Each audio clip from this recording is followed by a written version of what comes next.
ইউক্রেনকে সমৃদ্ধ ইউরেনিয়াম সরবরাহের পরিকল্পনা ঘিরে আবারও মুখোমুখি রাশিয়া ও যুক্তরাজ্য। মস্কোর দাবি এর আড়ালে রয়েছে রাজনৈতিক উদ্দেশ্য। অন্যদিকে লন্ডনের অবস্থা ভিন্ন।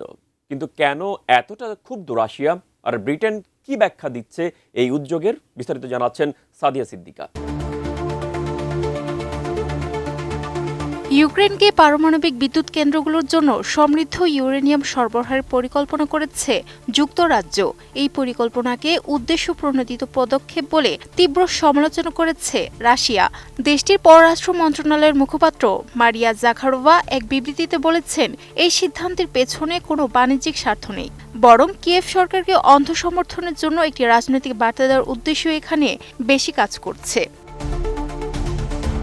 রাশিয়ার পররাষ্ট্র মন্ত্রণালয়ের ওয়েবসাইটে প্রকাশিত ওই বিবৃতিতে জাখারোভা উল্লেখ করেন, যুক্তরাজ্যের এই পরিকল্পনাটি মূলত ইউক্রেনের পারমাণবিক বিদ্যুৎ কেন্দ্রের জ্বালানি তৈরিতে ব্যবহৃত নিম্ন সমৃদ্ধ ইউরেনিয়াম সরবরাহের সঙ্গে সম্পর্কিত। বর্তমানে ব্রিটিশ প্রতিষ্ঠান ইউরেনকো বিশ্ববাজারে এ ধরনের পণ্যের অন্যতম প্রধান সরবরাহকারী হিসেবে পরিচিত।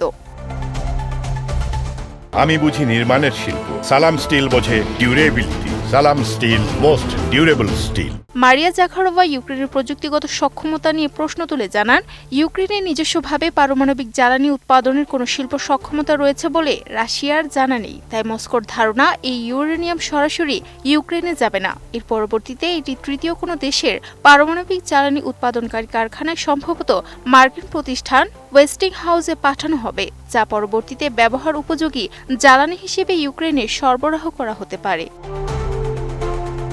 লন্ডনের পক্ষ থেকে দাবি করা হয়েছে, এই চুক্তির সঙ্গে তথাকথিত তেজস্ক্রিয় পদার্থ ছড়িয়ে দেওয়ার মতো গণবিধ্বংসী অস্ত্র তৈরির কোনো সম্পর্ক নেই। এই বক্তব্যকে উদ্ধৃত করে রুশ মুখপাত্র বলেন, যুক্তরাজ্যকে রপ্তানিকারক দেশ হিসেবে অবশ্যই নিশ্চিত করতে হবে যেন ইউক্রেন পারমাণবিক অস্ত্র বিস্তার রোধ চুক্তি বা এনপিটি অনুযায়ী তাদের দায়বদ্ধতা কঠোরভাবে পালন করে। তিনি স্পষ্ট করে জানান, সরবরাহ করা ইউরেনিয়াম শুধুমাত্র নির্ধারিত অসামরিক ও শান্তিপূর্ণ উদ্দেশ্যে ব্যবহার করতে হবে এবং সংশ্লিষ্ট সমস্ত পারমাণবিক উপাদানকে আন্তর্জাতিক পরমাণু শক্তি সংস্থা বা IAEA এর কঠোর তত্ত্বাবধানে রাখতে হবে।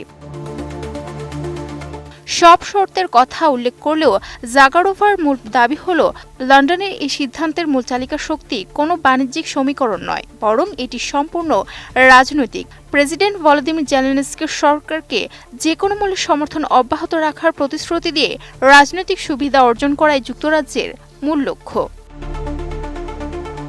এদিকে রুশ মুখপাত্র দিমিত্রি পেসকভ অভিযোগ করেন, ব্রিটিশ সরকারের এই অবস্থান এমন এক সময় সামনে এলো যখন ইউক্রেনীয় বাহিনী জাপোরিজ্জিয়া পারমাণবিক বিদ্যুৎ কেন্দ্র এবং এর কর্মীদের আবাসস্থল এনারহোদার শহরে সরাসরি ও বিপজ্জনক হামলা চালিয়ে যাচ্ছে বলে রাশিয়া দাবি করছে। রাশিয়ার এই সুনির্দিষ্ট দাবির পরও লন্ডনের পক্ষ থেকে এখন পর্যন্ত কোনো নিন্দা বা উদ্বেগ প্রকাশ করা হয়নি। Sadia Siddika, ATN news.